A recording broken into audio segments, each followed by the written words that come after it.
This is Wake Up to Wealth, a podcast dedicated to helping you change the way you think about wealth. And now, here's your host, Brandon Brittingham.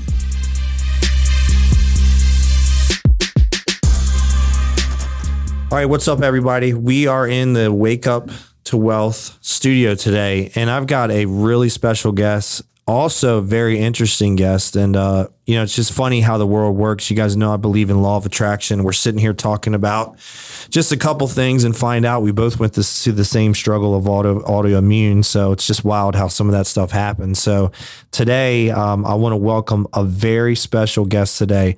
Bubba, thank you for joining us today, and thank you for taking the time to come in here. Yes, thank you so much. I appreciate you having me on this platform, and also would like to give a special shout out to Brandon Hudson, who I know he connected us. So yes, sir. I thank him so much. So, man, so just looking at your social media and just talking with you over here, man, you've done a lot of really cool things. But man, I saw like you got a award from the White House recently. Yes.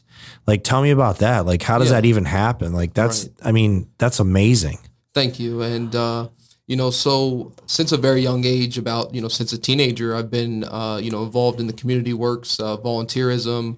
I started, I'm sure many people remember the Winterfest of Lights in Ocean City, and, just volunteer my time there at the hot chocolate stand all the way to now to, being able to bring the Ali family into this community to, speak about bullying prevention, manners, etiquette, kindness, respect, visiting Stephen Decatur High School, middle school, Glen Avenue School in Salisbury, and, just a lot of different things, with working with nonprofits and, troubled and at-risk teens, mentoring them, and, doing a lot of community outreach, helping the homeless, giving out meals, winter essentials, different things of that nature.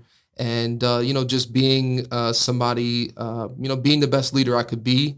And I was able to accumulate in that span from a teenager to now over 4,000 hours community service in my lifetime. Wow. And was recognized by the president and received they call it the President's Call to Service Award, or the Presidential Lifetime Achievement Award, for my leadership and my over 4,000 hours community service in my lifetime.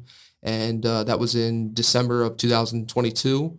So that was a really big honor, and the most notable people that have received that award, because very few Americans have received it, are most notably the founder of Make-A-Wish Foundation and also the founder of Chick-fil-A. That's awesome, man. Yes. So, another really cool thing, lots of cool things, just looking on your social media. So you're a celebrity bodyguard, yes, right? A lot of cool celebrities I saw. Like, how did, was that like, that was your dream as a kid? This is what you wanted to do? Like, how, did you just say one day I want to do this? And then how'd you get there? Yeah. So, since I was young, I had kind of had three dreams when I was growing up. I either wanted to, go to college for basketball, or become a police officer or become a bodyguard. And,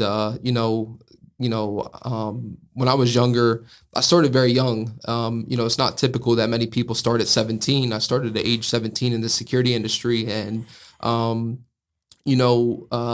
started at the Dew Tour. I'm sure many of the listeners remember that. It was a major BMX concert and skate venue on the beach in Ocean City, and I just got an opportunity, and it was strange. Right away, I was just able to discover that was what I wanted to do in life.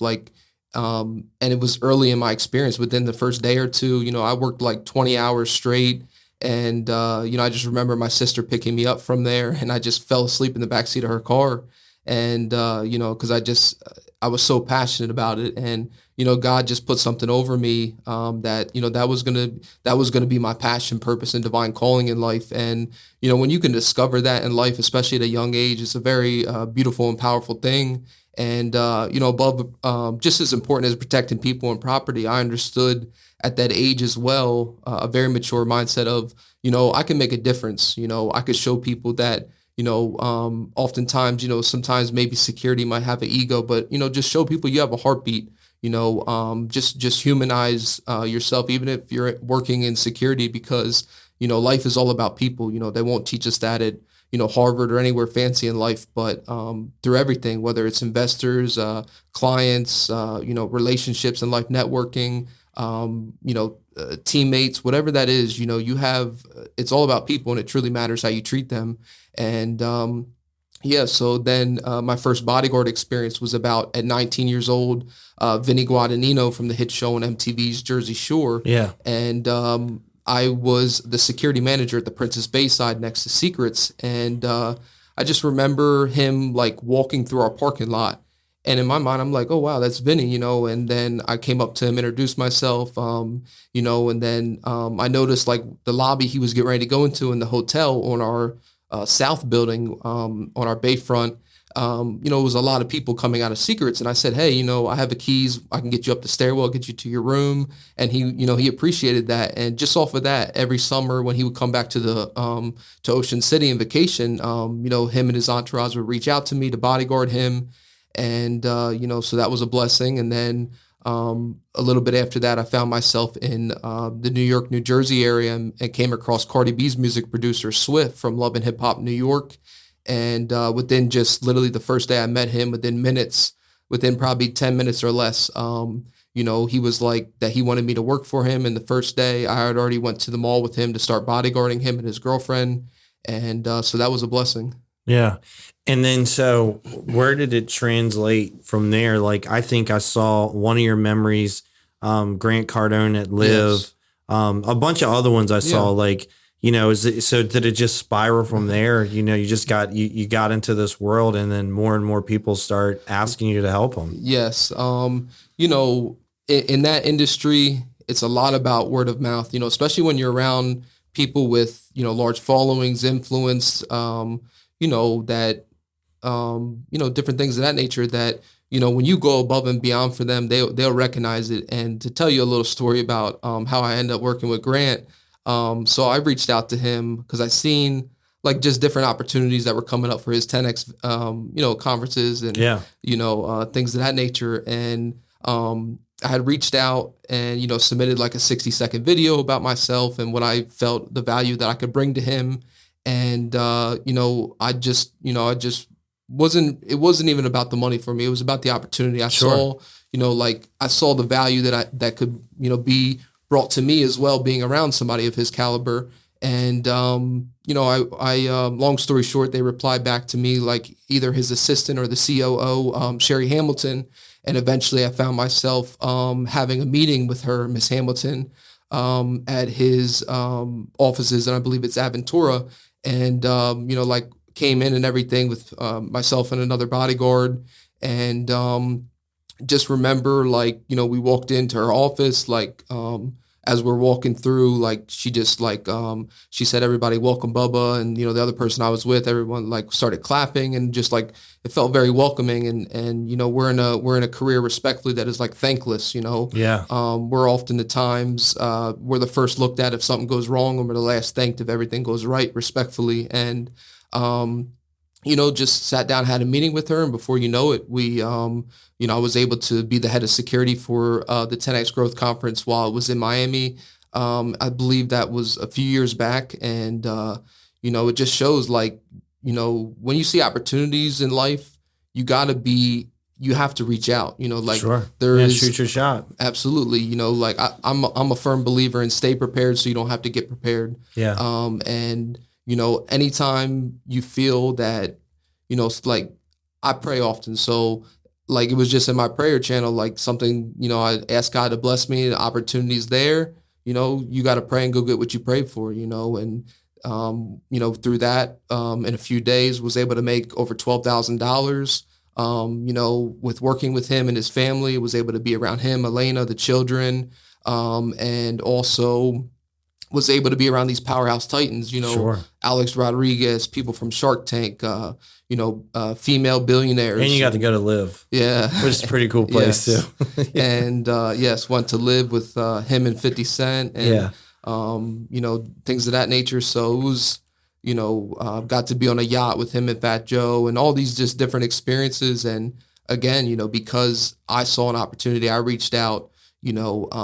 There's opportunities in life. They're not always going to come knocking at your door though. You gotta go out and get what's yours, So you've been, I'm a huge believer in like getting around people like that, right? Yeah. That, you know, let me learn from somebody that's farther ahead of me in life than I've gotten to. So you've hung around a lot of famous celebrities, a lot of wealthy people, a lot of people that have done some really cool things. Like it's probably a ton, but if you could give us like what's one lesson you think you kind of glean from being in that circle of like what you've picked up? Yeah. I would just say, you know, something I learned from the Ali family is just like, And this is Muhammad Ali's family, yes. yes, Yeah. from his former wife and the mother of his 4 children, Dr. Khalila Ali, is just pray every day, and also, just to be humble. You know, um, when you are humble in life and you help others and you are inspiring the youth and just different things. I mean, that's like you're opening yourself to a world of, you're opening yourself to so many blessings, and the right people will at the right time will see those things, and most importantly God will see those things, and just every day, just like I said, just pray and be good to people, be kind, be kind always, and the universe just has a way of what you're putting out, it's going to come back to you in tenfold. So, correct me if I'm wrong. I think I saw something else. You're also in the Martial Arts Hall of Fame. Yes. Yeah. And How did that happen? yes, so I was recently honored with that in December of 2023, and kind of how that came about. I've been training for approximately 2 decades in American Kempo, Taekwondo, and the art of the ninja. I'm advanced level in those, and I'm also a 3-time national martial arts champion in sparring, weaponry, and forms. And I was reached out to one of my close friends, Mike Tyson's trainer, Aaron Snowell, and he was like, that he was recommending me, for the Hall of Fame, and that meant the world, for him to say I was a champion, and most importantly, I was a Hall of Fame person. That is something that I'll forever be grateful to him for. And kind of how that came about is mostly as a martial artist, like I really stepped up on the leadership side of like going out to speak to tens of thousands of children from private schools, public schools, sports programs, national nights outs, and instructing them about bullying prevention, personal safety, situational awareness, things of that nature, to really just also pour into their dreams. Like that same kid I visit, they could be a white belt today, but they could be a master in 15, 20 years. They could be the next UFC fighter. They could be the next president, whatever it is their heart desires. Yeah. And it's very important. Man, to get to the Hall of Fame of anything is remarkable for a couple of reasons. Number one, you only get there if you're one of the greatest. And number two, it's forever. Yes. I mean, it's forever once you're in it. And that's remarkable. You've had an incredible journey in a short period of time. Like, what do you think, it's something you're doing, right? Yes. What do you think, just one thing you think that has helped you along your journey as to how you've gotten here? Because you've done a lot in a short period of time, and you've done it at a really high level. Yes, thank you. And, I would just say, for me personally, is having a strong faith, and also, just being good to people, like, being good to people and going above and beyond, like, whether I'm training or whether I'm, bodyguarding a client, like, those relationships will forever be, like, money spends once, but knowledge and connections monetize forever, so we can go into the gas station and say, hey, Pull that out as a clip. I won $20, on pump 2. Yeah. We can never get that money back though. We can't go in there. Say that one more time. Yeah, because that's you should quote that. Money spends once, but knowledge and connections monetize forever. Yeah. So like for example, you go into the gas station, you pay for $20 of gas on pump 2. You can't pay for that pump the gas and go back in and say, hey, can I have that $20 back even though I filled my tank up? Right. But knowledge and connections, nobody can take them from you. Those are, they will always work for you. The only person that can ruin those connections is you, if they're strong enough. And, like I'm just a firm believer in that. Like, And really too, like sometimes, I can't always even explain how good God has been in my life. Like, to be around certain people and things of that nature is really just his goodness. It's like, I'm just using the tools, resources, and skills he gave me, and really he belongs with the glory. So I'm going to ask you two more questions. Yes. I don't, we don't call it a favorite, but you've hung out with a lot of celebrities. You've bodyguarded a lot of them. Like what's one of the ones that you just really enjoy being around? Yeah, I enjoyed, there's a couple of them. I really enjoyed Grant Cardone, just to be around that knowledge and inspiration. Ton of energy. Yes. And like, he's the type of person I say this respectfully, is like, my mindset is kind of like his in the sense, like I remember he talked about a story one time, like he was doing an event during Super Bowl weekend. I don't know, you may have heard this if you keep up with him, or other people may have heard, like, and they told him, like, don't do that. You're competing with the Super Bowl. And 100%. he ends up doing this event, sells out. People from all 50 states, over 60 countries come to this event. And I'm the same, like I could have, people tell me, like, there could be dream stealers, haters, naysayers, but whatever your dream is in life, you got to hold on to it. Whatever your aspirations and ambitions are in life, hold on to them, protect them, and never let them go. Like, that's yours for a reason. It's not those people, like, and only have people around you that love you, pray for you, inspire you, empower you. And, that whatever your dream is, even if you say, I want to be governor, I want to run this Fortune 500 company, whatever it is, that they believe in you just as much as you believe in that dream. And don't just be around good people, be around great people that are, phenomenal people. It's funny you say that, because I was having this conversation with somebody the other day. Is like, usually it's the craziest people until they're not, and it was, the people that change the world are the ones that invite you into their dream. And what I mean by that is, like, Elon Musk, we all drew a version of the Cybertruck in school, right? And this guy went out and created it. And how many, you can't start a car company, you can't send people, all the crazy things that he's done. I'm glad you made a point of that, because that is so profound and powerful. Is a lot of times a crazy idea sounds crazy until you prove that it's not, right? And how many crazy ideas have shaped and changed our world. So that's a profound statement that you made. Another question I ask everybody is, we call the show Waking Up to Wealth, and that has nothing to do with money. Yeah.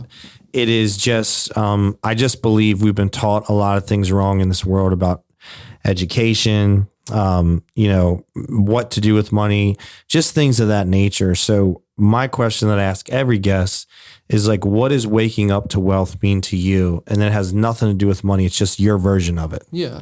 I would say, waking up to wealth means to me is a great question. Your mindset, like, your discipline, your health, your, going to sleep in prayer, waking up in prayer, linking your subconscious mind to your conscious mind,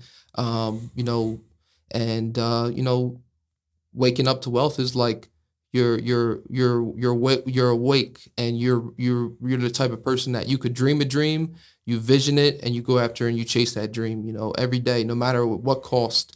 And eventually one day you'll wake up to that wealth. And like you said, it's not always just about the money. It's about, saying that you did something that nobody could ever take away from you. When you fulfill those goals and those dreams and those ambitions, and that inspiration goes to our children, and it's a powerful thing. Powerful, man. Well, we'll wrap it with that, because you dropped a lot of good stuff today. Number one, I just wanted to say thank you for taking the time to be here with us today. And number two, thank you for pouring into our audience and giving us the knowledge that you did today. Thank you. You're welcome. Thank you for having me. Thanks so much for tuning into this episode of Wake Up to Wealth. We sure do appreciate it. If you haven't done so already, make sure you're subscribed to the show wherever you consume podcasts. This way you'll get updates as new episodes become available. And if you feel so inclined, please leave us a review on Apple Podcast and tell your friends about the show. It is how new people find us. Until next time,